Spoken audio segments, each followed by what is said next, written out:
Hello and welcome back to Behind the Powder podcast with me, Paulson and Victoria. Today, I know I say it every episode, I'm very excited about this one. I swear it's the ADHD in me where it comes down to actually enjoying these podcast episodes, letting myself not feel like they're a chore, and then compiling like all the research and putting it into a Google document and putting it all in chronological order and making it make sense. I love it. It's so fun. I get to learn something new and talk about something I really enjoy and I want other people to know about. So, in this episode, we're going to be talking about Edinburgh's long history, about serial killers who are talked about, but in a different way than you think in this modern day. We're going to be looking into William Burke and William Haire. Yeah, they're both called William, I know. Their story has been retold in films, books, tours of Edinburgh, and whispered in pub tales, a bleak chapter of the old town's past where profit and body parts went hand in hand.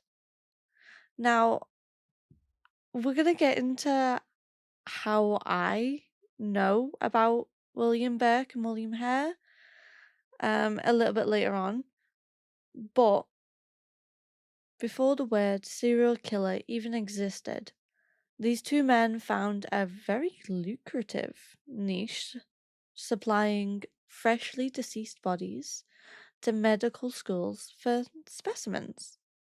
But unlike the grave robbers sulking round nearby graveyards, Burke and Hare discovered an easier way.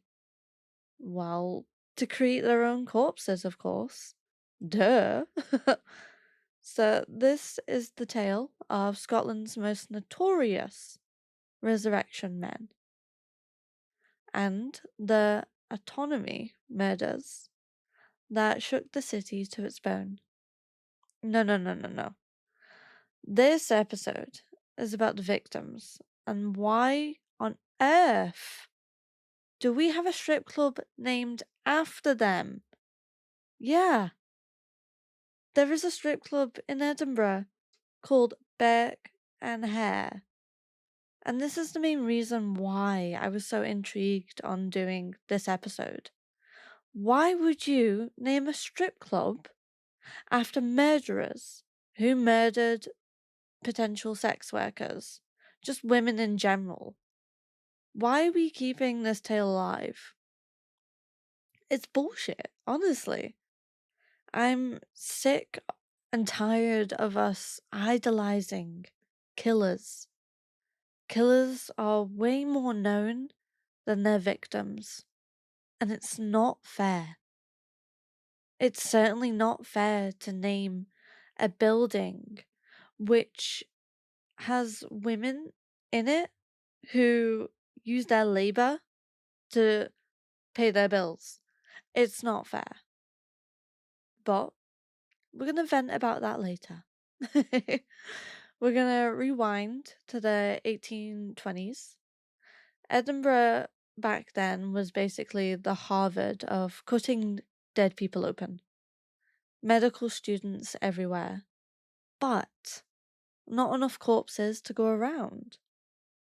And apparently at the time, you were only allowed to dissect bodies of executed criminals.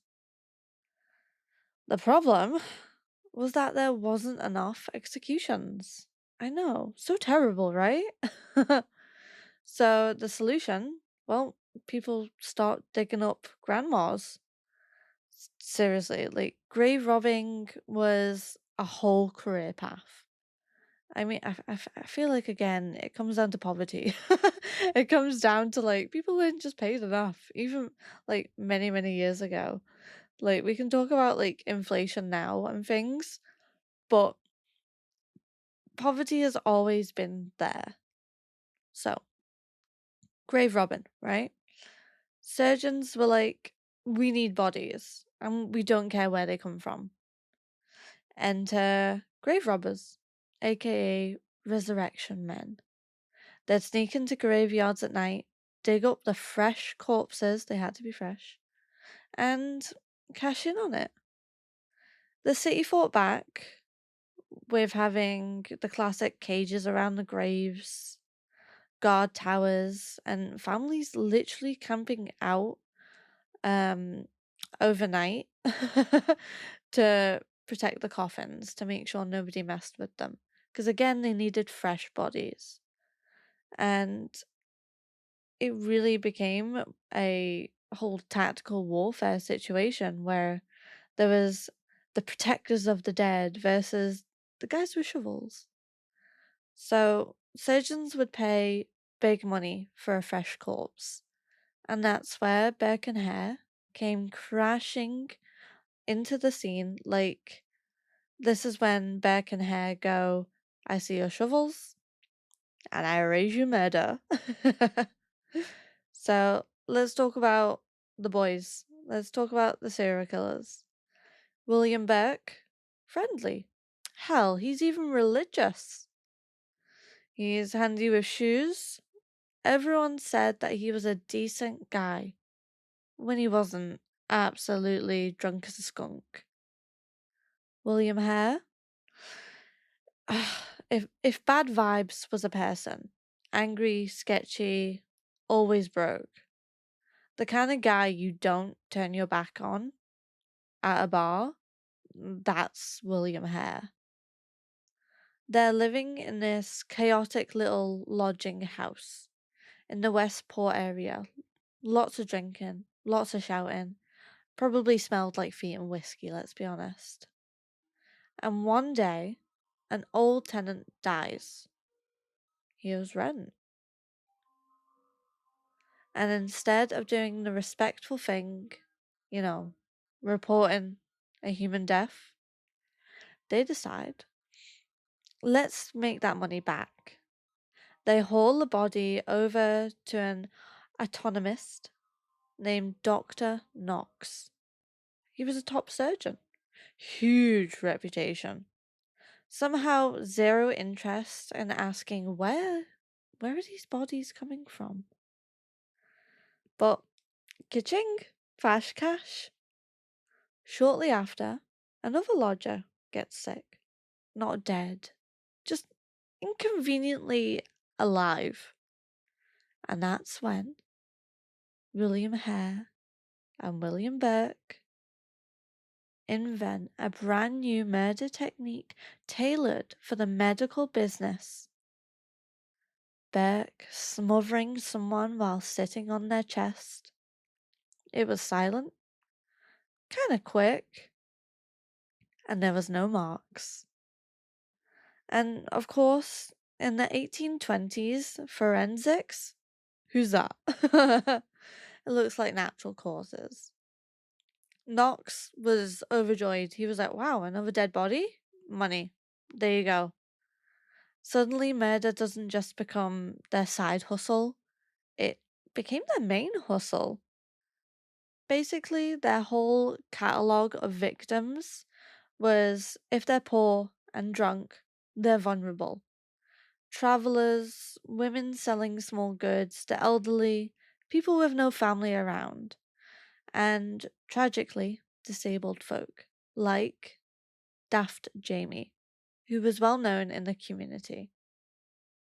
James Wilson, named Daft Jamie, he had learning difficulties, but he was well known in the grass market, beloved by many. But they killed him anyway.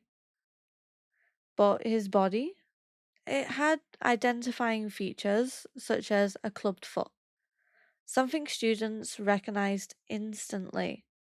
Whispers started, rumors spread. People are like, hey, we think that's Jamie. It's the first big crack in the whole murder business for William Haire and Burke. So Dr. Knox, instead of admitting, like, this is Jamie, he actually removes Jamie's head and his feet Because nothing screams innocence like dismembering the evidence, you know? Yeah. So, Burke and Hare, they could charm people easily. Come back to ours, we've got whiskey, we've got rooms, and then bam, another delivery for Dr. Knox. At least 16 murders, probably more. There's not a lot of details when it comes to, I mean, it's the 1800s. I mean, when you look into true crime in the 19th century, when it comes to like evidence and the police collecting it and everything like that, there's basically not a lot at all. So you can imagine in the 16th century that it's an even bigger problem when it comes to catching murderers. But the Williams, they weren't fucking geniuses. They were just opportunistic and reckless, which is exactly what finally gets them caught. So, we're going to now talk about their victims, and we're going to go obviously in chronological order, or at least the order that we do know and we think that it all happened. So, Abigail Simpson, 1828, February. Um, she was a traveling salt seller, working class, probably exhausted and freezing. Burke and Hare offered her a warmth room. She deserved a chance to grow old. Instead, she became a currency in the autonomy trade. Her murder was one of the first signs that the pair weren't going to wait around for opportunity, they were going to create it. What is known about the lodger who died of natural causes is nothing, sadly. I couldn't find a name or anything like that. The person who Burke and Hare smothered apparently was named Joseph, but that's all I could find. When it came to the first murder, because remember the first guy, he just died of natural causes, and they were like, "Oh, let's make a buck," and then the second guy they smothered. So we've got, let's say Joseph, and then we have Abigail, and then we have Mary Patterson. That was apparently in April 1828. So like they are going quite fast with these murders, like. So apparently she was around 18 years old. Um, apparently labeled as a prostitute by male historians because that's what happens when women are poor and alive in pubs. But the truth was that she was out with her friend Janet Brown, just two young women having a night out. Burke and Hare saw vulnerability. Mary was suffocated while unconscious. Dr. Knox allegedly admired her body, even had students draw her. The violence, it didn't end with death. Like that is, it's just so disgusting. It really is.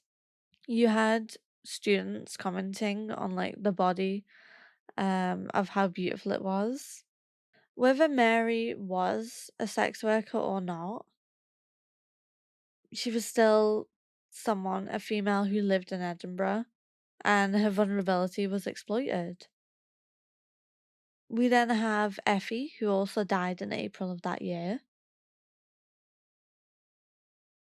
She collected bits of used fuel from the street to resell, the literal ashes of wealthier people's fires, locally known and friendly. She was killed after being offered drink. Imagine a life where a cup of whiskey feels like luck before you realize it's a trap. This is part of why Burke and Hare targeted them. If no one with power looks for you, no one with power notices you're gone. People do suspect that Effie may have also done sex work for survival. There are other unnamed victims that had lived experience in the sex trade. These pair specifically targeted women already judged as immoral, so death would seem expected or unimportant.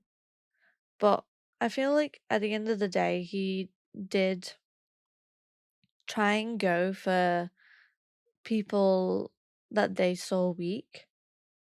And in 1828, the lives of sex working women weren't considered worth writing down or being spoken about, or, I mean, even to this day with the Emma Caldwell case, the police, the government don't care to investigate.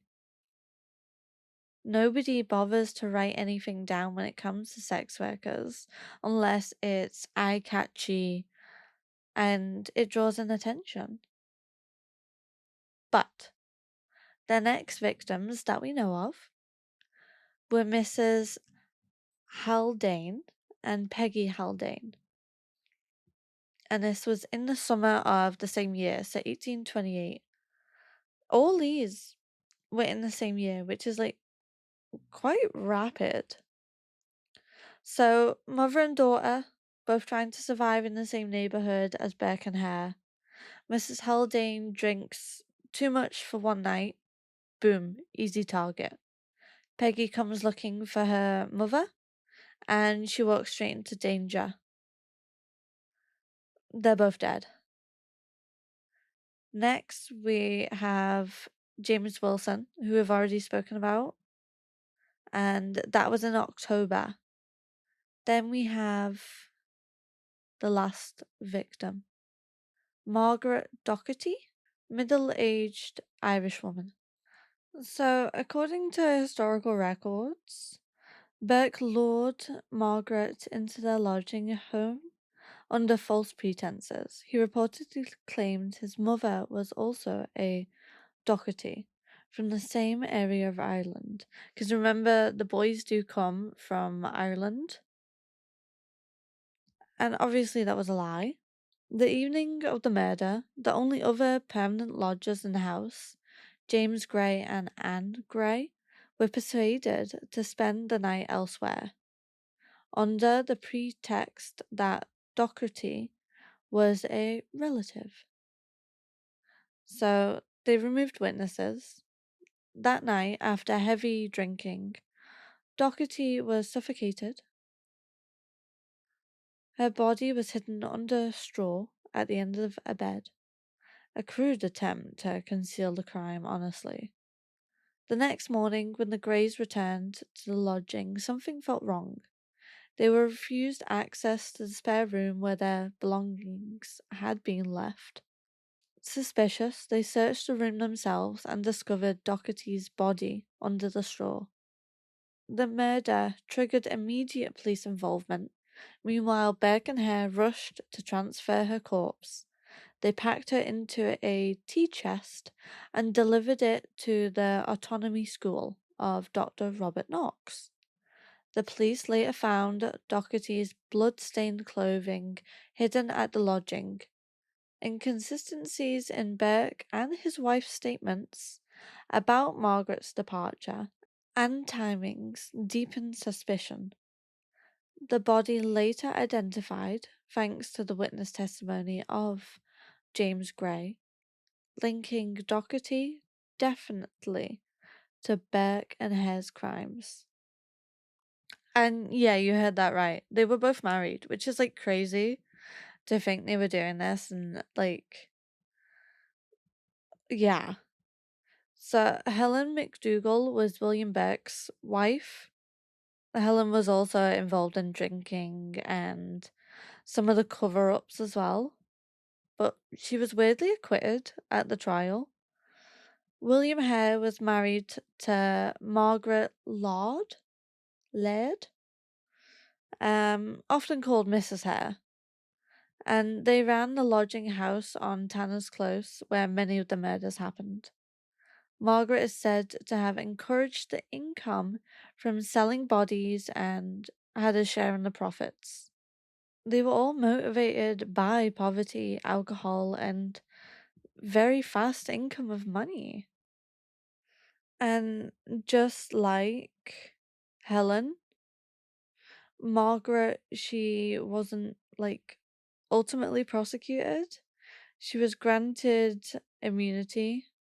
We'll come to that. So, they're captured. They're told, you guys are gonna die. And Haire snitched. Haire was like, Burke did this. This is what we did and everything like that. So he ratted Burke out in exchange for immunity, which I'm assuming the women did as well, and that's why they all didn't get prosecuted aside from Burke, which like really is kind of sad, honestly. Like Burke gets convicted and he's the only one out of all three of them that actually is hanged and gets punished for the crimes.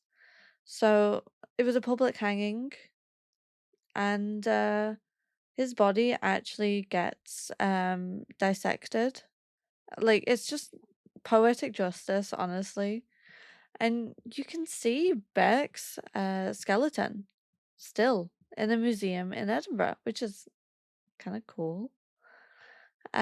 Which is probably the closest you can get to someone losing an argument so hard they become educational material. I did try to look into where Hair went, and he fucking vanished. I mean, he probably fled Scotland and like changed his name or something like that, but I cannot find anything on paper about him. Like he definitely earned a lifetime like supply of like side eye just from humanity. But back then you didn't have TV, like you weren't on the 5 o'clock news. So it was very easy to get away with the murders, and run away and start a new life. The museum of where Burke is on display, you can see like his full skeleton, is the museum is the Anatomical Museum, University of Edinburgh, housed in the old medical school building. So, I also wanted to know, like, what happened with Dr. Knox? So, he never actually faced trial for his role in Burke and Hare. His position as a leading anatomicist, oh god, these words, gave him significant influence, and he basically claimed he couldn't possibly have known where the bodies originated from, which is so bullshit, but okay. He could not, however, escape the court of public opinion. Knox faced a severe backlash that damaged his professional standing and lost him his position in the College of Surgeons. Eventually, Knox moved to London, where he ended his days, buried in an unmarked grave in Brookwood Cemetery in 1862. So, Burke and Hare's legacy in Edinburgh. The crimes of Burke and Hare shocked and appalled Edinburgh at the time. They escalated existing fears of grave robbery to new heights, adding the spectre of autonomy murder and Burking to things that could be lurking in the city's narrow closes after dark. Burking was like a name for like smothering people back in the day. Like that's what people would call it because of William Burke. Like, yeah, it's so weird where things come from. But yeah, Burking means like murder by suffocation to preserve the body for anatomy. Many feared that more anatomy murders could follow, and it was clear the situation had to change. The Atomy Act of 1832, particularly a reaction to the Burke and Hare murders, brought greater regulation to the field of anatomical study and opened new sources of cadavers, greatly reducing incentives for body snatching. The legacy of Burke Haire still lingers in Edinburgh, woven into the fabric of the city's identity as much as its grand Georgian architecture and Enlightenment achievements. Today, the pair's names remain synonymous with greed, betrayal, and the exploitation of the vulnerable, serving as a chilling reminder of how desperation and opportunity can combine with devastating consequences. Burke and Hare continue to fascinate and horrify in equal measures, ensuring their place in Edinburgh's darker history will never be forgotten. So, I'm just gonna give you a little snippet of where you can still visit today when it comes to anything to do with Burke and Hare. So, Tanner's Close, the spot where Hare's infamous lodging house once stood. You can go see the street that it was on. The Grass Market, the pair's hunting ground where many taverns remain. Surgeons Square, the site of the anatomy school of Dr. Knox. University of Edinburgh Old College, the main medical school at the time. Parliament Square, the courthouse where Burke and Hare stood trial. The Lawn Market, the location where Burke was executed by hanging. Greyfriars Kirkyard, the epicentre of Edinburgh grave robbing epidemic. The Old Medical School, the Anatomy Museum here displays Burke's skeleton.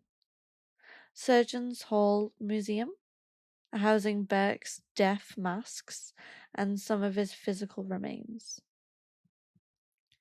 So we're gonna wrap it up when it comes to Burke and Hare right now.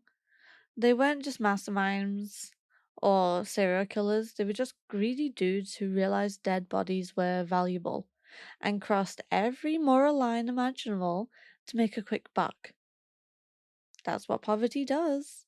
And just poverty. So now we are going to talk about something which I absolutely hate. The strip club. So in Edinburgh, there is this thing called the Pubic Triangle where there are 3 strip clubs. I might see if I can dig up some knowledge on the other 2, but I'm not making this up. There is a strip club called Burke and Hare. Like, yeah, they named a lap dancing club after 2 men who literally murdered people for money. So the strip club was established in 1990s. But like, could you imagine the discussion where it was like, what do we call our sexy nightclub? Well, how about 2 dudes famous for corpse selling, for murdering potential sex workers, females, and we're gonna have females work in this establishment who are supposed to bring in every bit of money. Yeah? Nailed it. Perfect. Like, it honestly says something about Edinburgh, doesn't it? That they've named a strip club after 2 murderers who murdered women. Wow. This city really has a way of, like, repacking its darkest history into entertainment at the expense of the women who work there.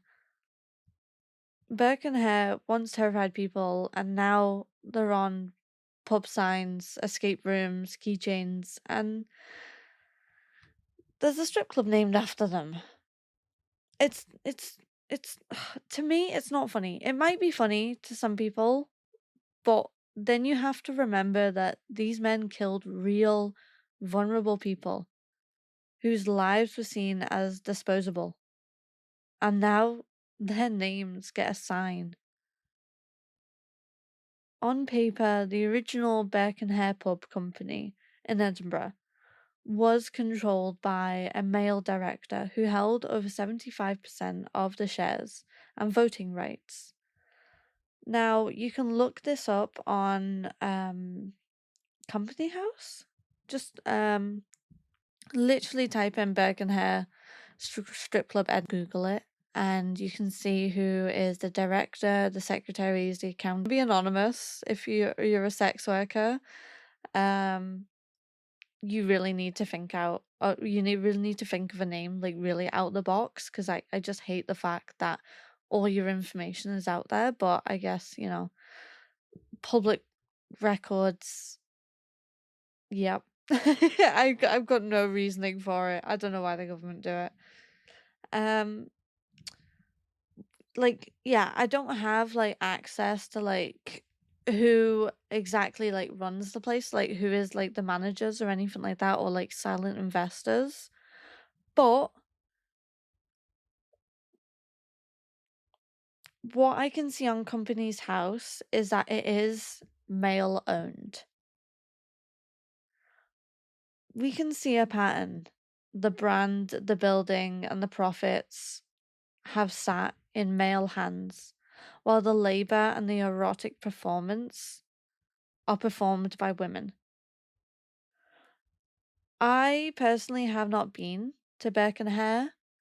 I haven't actually been to any strip clubs because they are a good majority of them are owned by men, and they look gross in my opinion, honestly. They look seedy, they don't have a woman's touch, and you can visibly see that. It's I honestly would love, if I could, I would love to own a strip club and be there every day and make it the best. I feel like there is a very visible difference when you can see things are owned by women, like fully owned, not just managed, fully owned by women versus fully owned by men.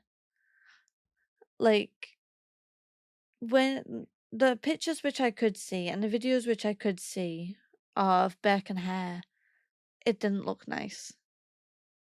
There's the ones which I could see was just a metal stage and a little bit of a seating area. That's all I saw. I don't really want to give men my money, and we'll go further into that in a moment. But yeah, I haven't. I would love to work in a strip club, but again, if it's man owned, I don't want to give them any portion of my money, and you'll see why. You'll see why in a moment. So, before we wrap up our lovely detour into the modern Burke Haire horrific weirdness, we need to talk about something that happened just a couple years ago, because history it doesn't just haunt spaces, it really just echoes through them. And a dancer at Burke Haire, the strip club, took the venue to court for unpaid holiday pay. Now you can see this. I did put it in my notes where I got this from. I'll read it in a minute. It's like Edinburgh something newspaper. It was around 1,800 that she felt she was owed for holiday pay. Again, I do have to remind people that sex workers, we don't have rights. We don't have labor rights. We aren't entitled to holiday pay. We aren't entitled to maternity pay. We're not entitled to sick pay. We're not entitled to anything like that. And I'm not being funny, 1,800, it's not a fortune. It's not millions. It's certainly a tiny amount that strip clubs make. We don't have any rights here in the UK. And this is why we want decriminalisation. So we can actually say we are sex workers. We do have rights. We do want labour laws when it comes to working in the sex industry, but sadly we don't have that right now. And it's just the minimum rights that workers are legally entitled to. Holiday pay, sick pay, maternity pay, but we don't get that. So going back to the news report, to fight for that pay, she had to be recognised in law as a worker, not self-employed entertainment. Because strip clubs love that fucking loophole, don't they? All the control of an employer, none of the responsibilities. She had a real case. It made it all the way to the employment tribunal, and then an appeal at the employment tribunal, the big leagues of worker rights disputes. The tribunal said, this is the fucking judge, right? You have no idea the rage that I felt reading this. We won't guarantee amity if we rule in your favour. Meaning, if she wanted to continue and potentially win the case, her real name, her real identity, her job was going to be blasted across the news. She knew exactly what would happen next. The stigma, the judgment, potentially family finding out, friends, all sorts. So she had a choice. Keep fighting and risk her whole personal life being exposed, or walk away and get nothing. It's honestly horrible to read. And what do you think she picked? She sadly chose to walk away. The claim was dropped. She didn't get any holiday pay. There was no legal precinct. She didn't lose because she was wrong. She lost because shame is still used as a weapon against women. The judge in that case refused the request to keep the identity of her secret. And you know what the judge said? The judge, Lord Summers, concluded saying that she had willingly undertaken the risk of abuse and violence when she worked as a stripper. He also stated the women knew working as a stripper might harm. He also stated the woman knew working as a stripper might harm her career prospects. This was in 2021, and I'm reading from the Edinburgh News. It's fucking honestly infuriating that women are constantly blamed for men's bad behavior.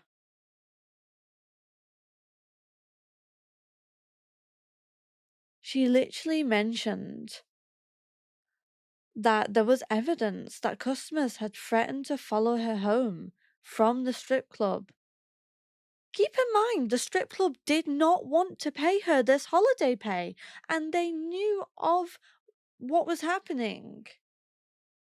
In a written summary, Lord Summers said, while there was evidence that strippers were stigmatized, that alone did not justify an amenity order. More serious harms, such as verbal abuse and the threat of assault, would have justified an order, but on the evidence it had not been established that she had a reasonable apprehension of such matters. She is no longer working as a stripper, and it was not possible to identify circumstances where serious harms might occur. It's honestly a joke. And the fact that Burke Haire didn't want to give her this money, that is why I will not line the pockets of strip clubs, especially ones who are manned by men. And I tried to do some research. I tried. There's no public record found. There's no public record that I found showing Burke and Hare proactively improved working conditions, fought for better pay, or publicly advocated for worker protections. Most coverage paints them as defending business interests like licensing, venue survival, not labour rights. When it comes to Burke and Hare, they didn't say anything when it came to the Edinburgh Council, I think about 3 years ago, 3 years ago, when they wanted to close all the strip clubs. They did not, it seems like they did not care about the workers, they just cared about their license and making more money. And again, I tried to do some more research. There's in the Edinburgh Evening News, there's a dancer that said that she feels supported there, that management backs her and throws out anyone who crosses boundaries. But then you've got the dancer who wanted her fucking holiday pay. Uh, and as I said, when you look up Burke and Hare, you see that it is male owned. And women's bodies, still the product, still the spectacle, still the thing being judged online in reviews and punished by stigma offline. Some women genuinely say this is the best job I've ever had and that the experience matters, but others quietly disappear from the legal record because they can't risk a Google search outing them to their kids' schools or their next employer. And anytime the club looks like it's standing up for dancers, like when Edinburgh tried to ban strip clubs entirely, that was really about the clubs protecting its license and profits, while dancers and their union argued for safety and the right to work. So, yeah, same side of the courtroom, very different reasons. Because the actual bravery comes from the damn dancers themselves and from their unions and from the people who actually advocate for sex worker rights and are allies who tirelessly try to advocate for decriminalization and for us to have rights all around the goddamn world, not just in the UK. And it is so fucking tiring to be blamed for men and their abuse and for the stigma and for how I'm raising my kids, how I'm earning money to pay bills. The government is shitting on people. We should be taxing the rich. We shouldn't be taxing the people who are trying to get by and paying their bills. We are getting taxed out our asses. It is ridiculous what the government is trying to do right now and has been doing for many, many years. And I feel like a lot of us need to stand up and say, no, we're not doing this, because there are many people who are happy to just stand by because it is not affecting them. And we are seeing this with the war in Palestine, the war in Sudan, Ukraine. People are not giving a shit because it's not affecting them. And it is so frustrating to see that people who are trying to earn a living, people who are trying to put food on the table for their kids, for themselves, to pay bills, to pay the fucking government, getting teared down one after another, all trying to survive. And what? We're getting told that, oh, we're too liberal. No, we're just standing up for what we believe in the ways of we want freedom. We don't want to be told we can't have this, we can't have that. We want everybody to live peacefully. It's honestly such a depressing world that we live in.